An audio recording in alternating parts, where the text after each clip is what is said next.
SmackDown Hot Takes. This is where I look at your thoughts, your opinions, your hot takes on the previous episode of SmackDown. I do it for Raw. I do it for PLEs. Heck, they bring back Shotgun Saturday Night. I'll do it for Shotgun Saturday Night. Also, look at this bad boy right here. This is The Rock's first appearance. Yeah, he was goofy when he first started. Just all smiles, a blue chipper. First appeared at Survivor Series, and Survivor Series is around the corner. So I'm going to give this away on the Monday Night Raw Hot Take video. I'm going to pick my favorite Raw comment, or I'll do it randomized. I haven't determined how I'm going to do it just yet, but I'm going to give this away. So make sure you come back and leave a hot take for Monday Night Raw. But let's get into it today. Our first hot take comes from Metal Mayhem. Undoubtedly the best Cody Rhodes promo since the build-up to WrestleMania 40. So if you're not including cinematic stuff, then I would have to agree, and there's a lot of people praising this promo, so we'll talk more about it in a little bit. Candy Marmain, I'm glad it's not Seth or Cody. Punk makes sense.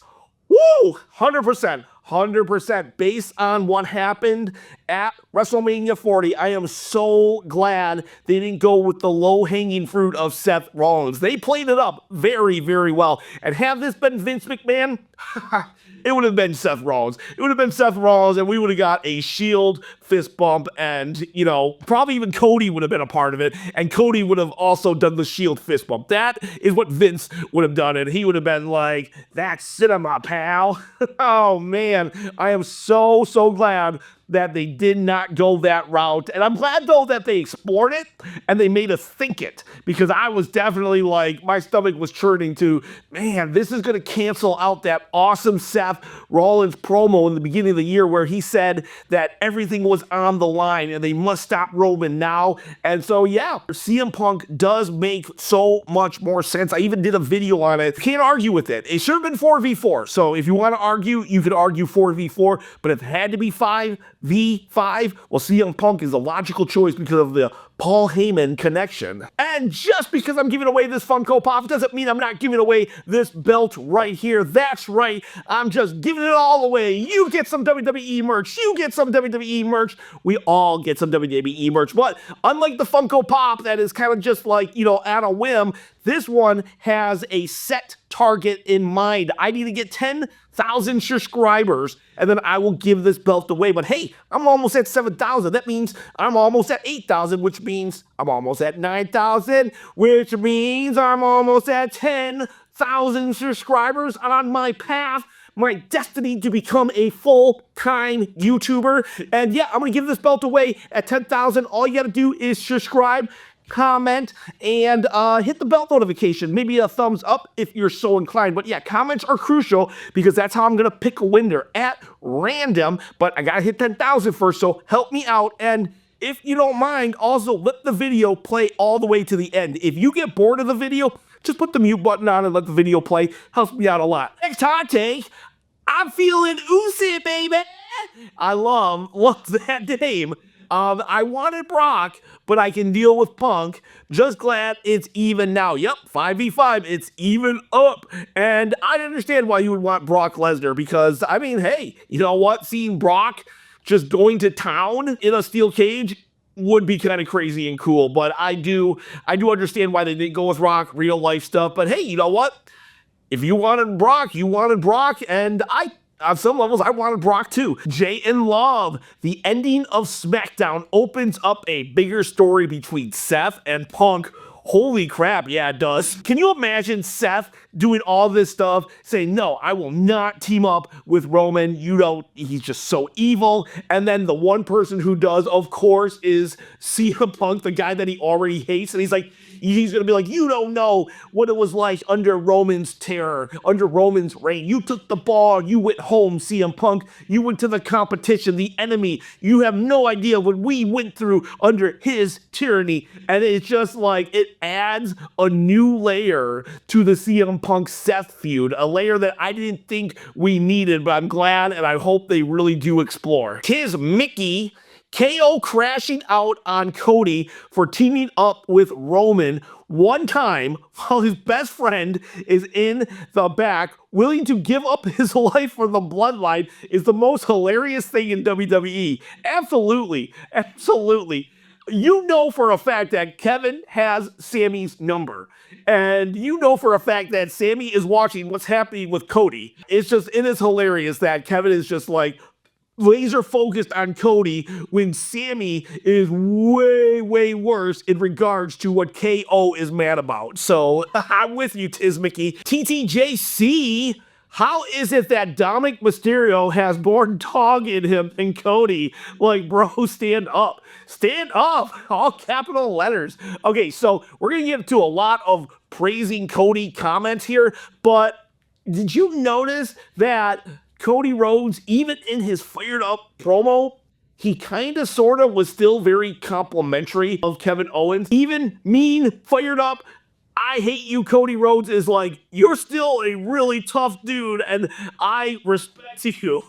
Jay and Love, this is the side of Cody I love. This is going to be his best feud other than the Bloodline. Yeah, I love this Cody. Let's see more of this Cody. I'm tired of the suit Cody that comes out and smiles. I just want mean Homelander Cody that if he had the lasers, he would just shoot them out his eyes and just cut you in half. If you don't know who Homelander is, that Cody gets compared to a lot, check out The Boys. Very not family friendly though, so do not watch it around your kids, even though it's revolving around superheroes. Finally, yes, gonna be his best feud, 100%. He hasn't had many good feuds, period. The closest thing to a feud he's had was when AJ Styles tricked him, and that was like a 2-week feud at that point when he tricked him into his retirement. But yes, definitely 100% gonna be his best feud. Kevin Owens is gonna make him and his championship very, very interesting. Member of the channel alert. By the way, we've got 5 members of the channel right now. It's Moneybird, Blade Master, Comic Head, Donatello Leonardo, and it's Brian's Wrestling. If I get 3 more members, you guys will be on the home page. I guess there's this thing where once you get 8 members, those 8 members go on the home page of the channel. So 3 more if any of you want to consider it. But anyways, it's Money Bird. Guys, why am I not trusting the wise man and CM Punk? Don't say I'm a Roman hater either. I'm a diehard Roman fan. That's true. She probably likes Roman more than I do because I have made fun of Roman. She never has. That's why I'm curious. I do not trust this. I don't know why, man. It just feels off. You know what, though? Sometimes we gotta listen to the gut. And if your spider senses are tingling, I don't know, maybe you're onto something. I think this is legit, though. I really do think it's legit, but who knows? Maybe when it's all said and done, Paul is going after Solo, and when they win, he says, all right, Punk, do it. And then he goes after Roman. And now we have Paul Heyman completely detaching himself from the Bloodline, saying he wanted revenge on Solo. But at the end of the day, Roman, you let me get powerbombed. You let me be in that situation with him, and I don't like you either. So maybe you have something. Maybe your spider senses are onto something. Jay and Love. Chelsea Green winning was awesome, and the back and forth with Cody and KO was elite promo work. Kevin and Cody definitely had some good chemistry on the mic, and I hope they explore it even more. And I'm glad Chelsea won also. It was the right call. I hope they play up the fact that this is Chelsea Green's second triple threat victory over Bianca Belair. I hope they play it up where Chelsea says, I'm undefeated against you. And Bianca's like, not one-on-one. And Chelsea's like, doesn't matter. I'm undefeated against you. TTJC, can you imagine if Bianca was the one that took out Jade, then left with her to make sure she didn't remember anything? So we did a live stream and he actually put this in the live stream and I was like, TTJC, you just blew my mind. Go put that in the hot take so I could talk about this. So thank you for doing that. But now that I think about it, though, the reason it would be good, it would actually be a good swerve, very reminiscent of when Triple H attacked Shawn Michaels, when Shawn Michaels returned from his back injury, and then it was revealed that it was Triple H the whole time, even though Triple H was looking for the guy who attacked Shawn. So that was like, that would be cool and reminiscent of that. The only problem with this theory is basically she said her friendship was more important than the US titles. so that's the only reason why I think that it's not Bianca here. What if, though, it's Naomi? There you go, right there. Armani Goodwin, also someone who was on the SmackDown watch-along. I think I'm going to do more of those. So if you guys and girls want to watch along with me, I'm going to watch Raw, and I'm going to start watching SmackDown live when I can, and I'll try to make it a priority. I'll try to tell my work that I need those nights off no matter what. If you want to be a part of it, just come to the channel on the allotted times of Raw and SmackDown. But anyways, Armani Goodwin, if Tiffany doesn't cash in at Survivor Series, I'm over it. Yeah, kind of, sort of. Because it's like she had the perfect opportunity to do it at Crown Jewel when it was a triple threat. She could have taken whatever championship she wanted, and now it's Survivor Series War Games, kind of the same. It would be weird, though, because suddenly it's a championship match inside the War Games, and there's 10 people there, so does anybody get a chance to win the championship, or is it just Tiffany if she does it? So I think it'd be interesting, though, and I'm with you. Let's do it. We've got this very unique opportunity, and we might never have it again, so we gotta do it. Pull the trigger, or like Armani Goodwin, I'm over it. Yeah, I'm probably still under it, but, you know, it sounded cool. The smartest idiot.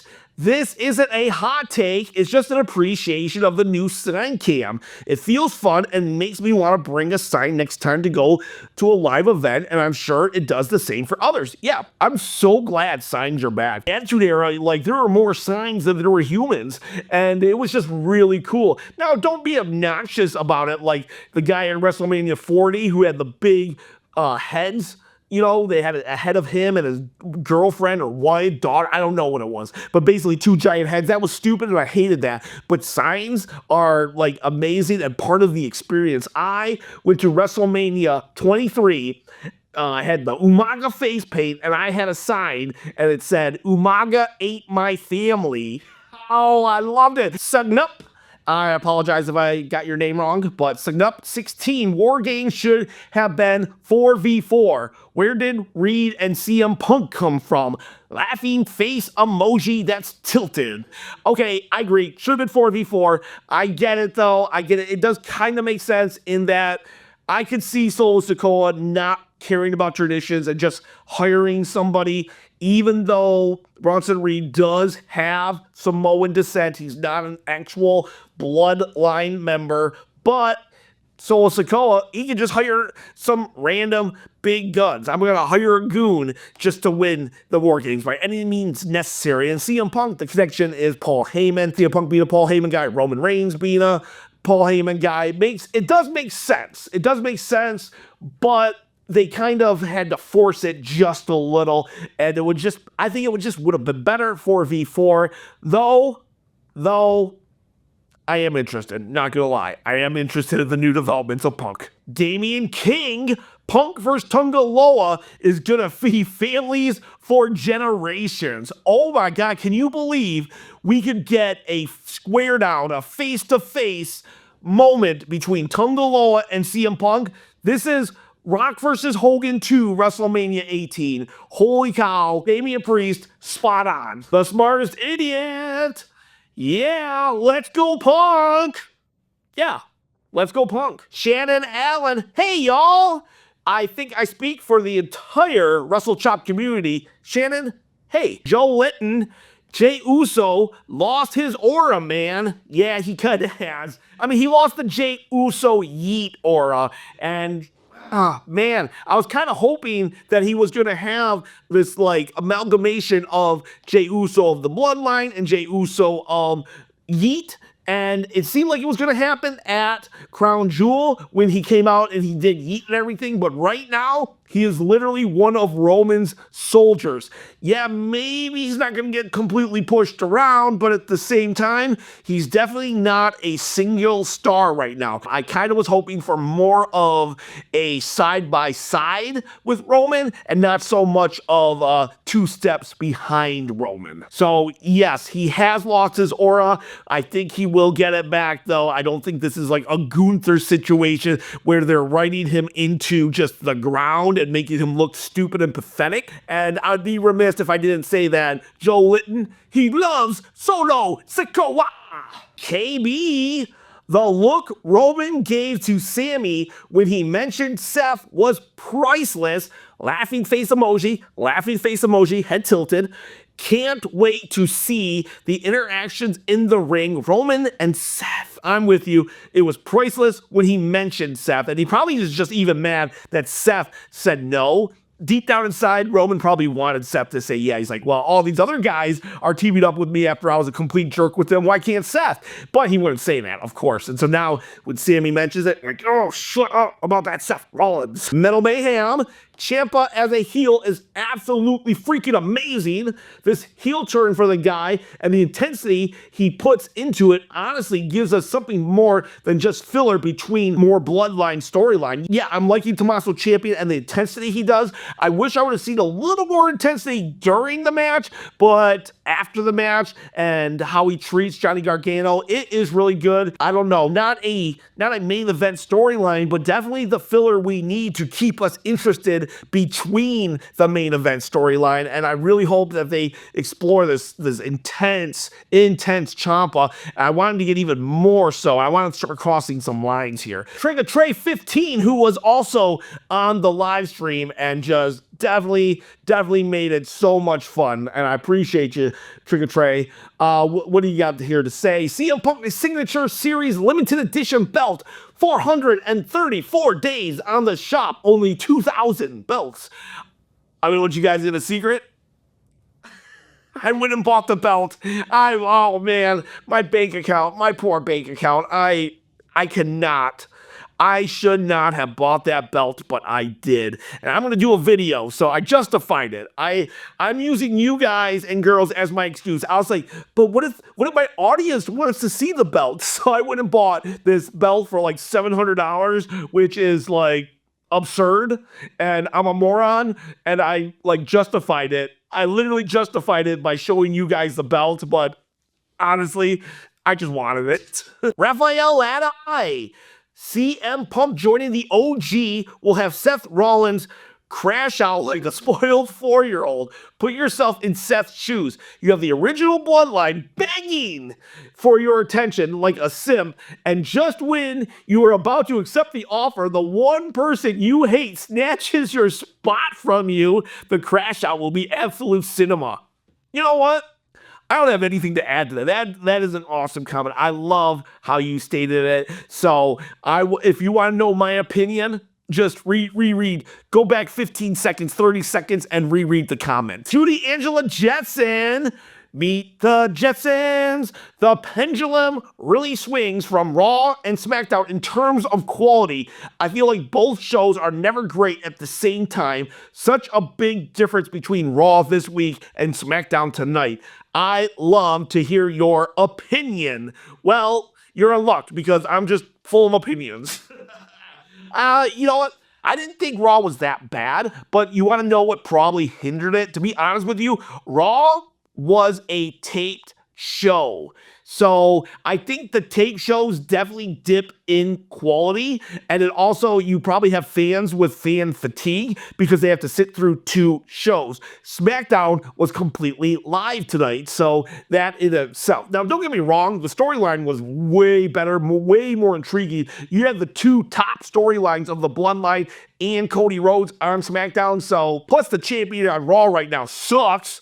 And that pains me to say because I love Gunther. But yeah, they've totally made their champion suck. So yeah, I think though the main factor was one was pre-taped, Raw, one was live, SmackDown. Now the test will be this though, Judy Jetson. Next week, Raw will be live and SmackDown will be taped. So let me know on Friday Night SmackDown if you felt that Raw was a better quality than SmackDown, because now the roles will be reversed on which one is taped and which one is live. I'm a Doom Avenger. Hot take. Sami and Paul Heyman up to something with Sami sneakily dropping a phone on Roman's couch and Paul not answering. And if you go back and check tonight's ending, Punk and Solo wearing the same exact outfit with red undershirt, red handkerchief. Solo and Sami in the parking lot. Now, some of you might be like, oh yeah, whatever. No, no, no, no, no, no. Paul Heyman has literally said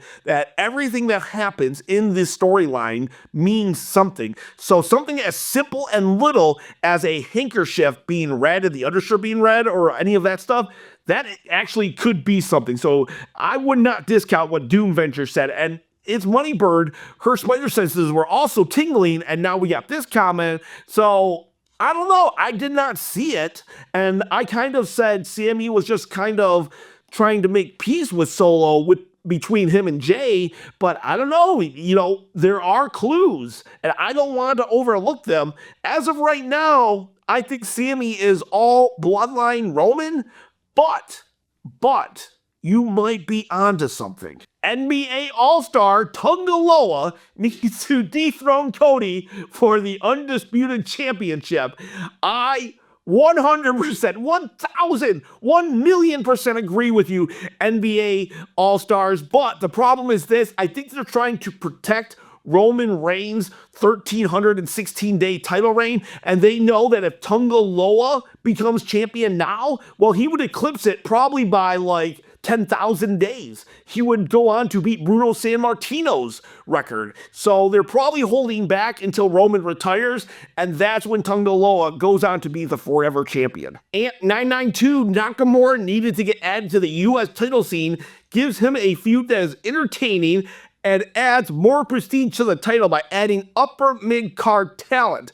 The matches with Hayes and Andrade were getting old. It was time to move on, and this is an upper mid-card talent for LA Knight to sink his teeth in. I'm very interested in this feud. I really hope that, I don't know, I feel like this could be Nakamura's last chance, and that is kind of scary. I wanted LA Knight to get all the way to WrestleMania with the title, but being that I think that it's his last shot, just give it to Nakamura. Let him win, please. And that promo he did, holy crap, that was amazing. That promo he did with the paintings of LA Knight saying how insecure he was, oh my gosh, that is so awesome. Monster Jambrani, I'm so tired of Michael Cole. His voice is so annoyed, and he's literally everywhere, and for so long too. That's another reason why I think JR is the superior commenter.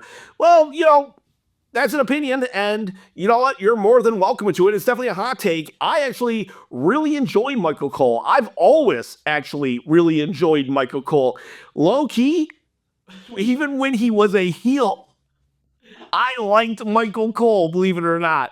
And, oh God, I don't think I've ever voiced that opinion out loud because he was the most hated man. He was like go home heat for everybody but me. Other than the match at WrestleMania. That match at WrestleMania with Jerry Lawler, that was cringe. That was horrible. That was taking something too far. But that said, I love Michael Cole, and I'm enjoying Michael Cole now more than ever. I actually like Michael Cole without Vince McMahon in his ear. So I'm sorry you feel that way, Monster Dambroni, but I disagree with you, and I am loving Michael Cole more than ever. But like I've said in the past, this is not an echo chamber channel. You are more than welcome to have your opinion, and it is more okay for it to be different than mine. Christian Jasso, also part of yesterday's live stream. It should have been Seth. I just don't see the vision with Punk. I don't see the vision with Seth because I get it, they were Shield partners in the past, but the fact is Seth had come to just villainize Roman to the point that he was Lex Luthor about to completely rule the world, or maybe even Dark Side, who's about to completely rule the universe. CM Punk, well, as he stated, I'm here to make money, not friends. So he joined Roman because of Paul Heyman, who is his friend, but there was a money opportunity here. So to me, CM Punk is doing it for the money, and Paul Heyman, why would Seth do it? Because he was feuding with Bronson Reed for 3 months? He absolutely hates Roman. I don't think his hatred of Bronson Reed outweighs his hatred of Roman Reigns. Eastside Reviews, Paul Heyman is sus. Well, you're the number 3 person to say that, so maybe something's happening, guys. Should we or should we not trust Paul Heyman? WTF Patch, I want this Kevin Owens for future shows. Please, Papa H. Yeah, I want this Kevin Owens too. I am so over good guy Kevin Owens. I can't remember the last time good guy Kevin Owens was interesting. It's not that he's not interesting, it's just not that he's like must-see TV. But when he becomes this Kevin Owens, then I'm not turning the channels. Look, as Neo, CM Punk is enough to make a 5-year storyline feel refreshing, new again. This is the power of the best in the world.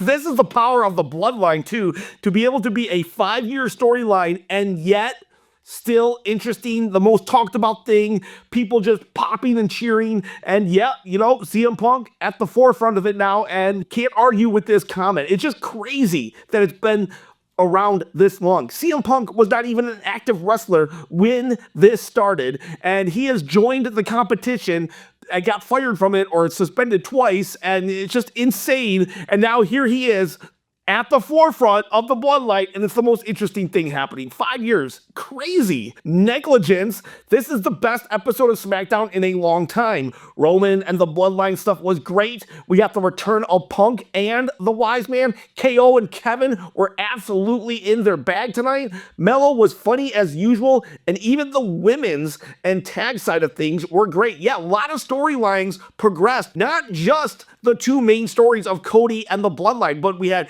the U.S. title picture, that progressed. The women's U.S. title picture, that progressed. Bianca and Jade breaking apart. Tommaso Ciampa, the Street Profits getting more of an edge. Lot of things happening here, and wow, this was actually, this was it the best SmackDown of the year since WrestleMania 40? I don't know. It was good though. It was definitely good. Got the nation. Roman Reigns will resolve his issues with CM Punk. It ain't that serious compared to Seth Rollins' hatred towards Punk. Yeah, they had some beef way back in the day, like 10 or 11 years ago, but yeah, that's like way not comparable to what happened with Seth Rollins at WrestleMania 40 and the betrayal of the Shield and all that stuff.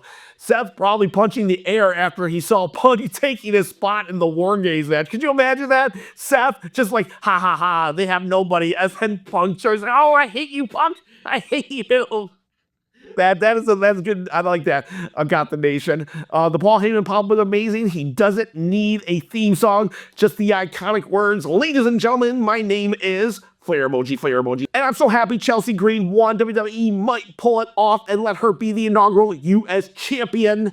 Still think it should be Naomi, but Chelsea Green, oh, I would definitely be happy if she got it. Southpaw Jimmy, Damage Control needs to reunite as a heel faction who took out Jane to be replaced by Bayley at War Games, or Io running in to save her makes no sense.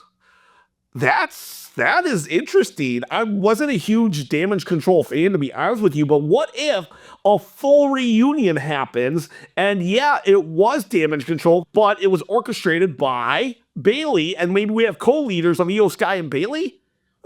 That would be a good turn. I actually, for someone who doesn't really care about Damage Control, that would be kind of cool. Comic Head, another one of the patrons of the channel, a member of the channel, says, hot take incoming. Cody can't seem to help himself from complimenting how talented his opponents are. Even when he's cutting a very angry promo at them, he needs to add just a little more edge to his character. I agree. I caught that too. He's like so mad, and yet he's still complimenting KO, and it's just in his nature. Meanwhile, Kevin Owens can't cut an intimidating promo to save his life. He's great in the ring, and he has a decent look, but his mic work has never matched this dangerous man persona of his character. I think what it is, he's just really funny, and what he does is, he'll say something, or the way he delivers it is really funny. He's like, oh, the golden boy, Cody Rhodes, I have to come for Cody Rhodes. It's like he's sarcastic in how he does it, so I think it works for him, but it's not intimidating like when Roman Reigns is trying to intimidate you, but it's different though, and I think it works for him, and I did like his promo, but I do tend to laugh more during a Kevin Owens promo than I would anybody else trying to intimidate you promo. And P.S., you called it, CM Punk. Good, nice job. The Bloodline Saga is the best thing going in professional wrestling. Amazing segments tonight. Yep, I called it. You can go to my Who's the Fifth Man video, and I said it's going to be CM Punk. And if you even look back further, I think during last week's Hot Takes, I was saying that it's probably going to be CM Punk. Just going to take my flowers on that one. Epsilon, Codem, 1, 2, 3. KO needs to win against Cody and become champion. Like heart eyes and as a heart emoji. What if he lost it? What if Cody lost at Saturday night's main event, but then he won it back on the first episode of Netflix? That would be cool, but not gonna happen. John Clockwork. Paul Heyman famously said Roman Reigns isn't a Paul Heyman guy. Paul Heyman is a Roman Reigns guy. How poetic is it that the one man to help the original tribal chief is the original Paul Heyman guy? You guys get what he's saying? Paul Heyman is a Roman guy, but Punk is a Paul Heyman guy, and so now they're all helping each other. It's the circle of life. DeVille Stewart, Kevin is not wrong for everything he was saying. Cody is wrong for the alliance with Roman Reigns. I can't wait for Kevin versus Cody round 2. That's what I love about this storyline. There's gray. There's definitely gray. Is Kevin Owens justified? Or is he justified but went too far? That's probably where he's really at. Justified but went too far. EPS 5000, my hot take on wrestling in general is that wrestlers from the 80s and 90s were more iconic than the current ones. Guys like Andre the Giant, Tugboat, Mankind were all really awesome and much better gimmicks that made them more memorable. You kind of had me going for a little bit because, you know, hard to argue. Andre the Giant, legend. Mankind, legend. Tugboat, though? That's when you kind of like, if Tugboat is your standard, then I think in the grand scheme of things, and no shade, I'm glad for the comment, but in the grand scheme of things, I think Roman Reigns and CM Punk and Cody Rhodes, I think that they're going to eclipse the legacy of Tugboat. So just give it a little bit of time. I know EPS 5000 that you're not the biggest wrestling fan right now. It's coming to Netflix though, so I challenge you to watch a couple episodes. You might just realize that the 2020s might be better than the 1990s. And I'm including the Attitude Era. Sacrilegious, I know. And so those are your hot takes for SmackDown. Don't forget to come back on Monday's hot takes for this pop right here. I know, it's nothing special, but it's still kind of cool, right? It's free. I'm going to ship it to you for free, so you might as well try to get it. All you got to do is comment on the community tab when I ask for hot takes after Monday Night Raw. And that's just pretty much standard for any of these hot takes. If you want to be a part of the video, leave a comment on the community tab after said program. Raw, SmackDown, PLEs, whatever the case may be. Guys, girls, have yourselves a great day.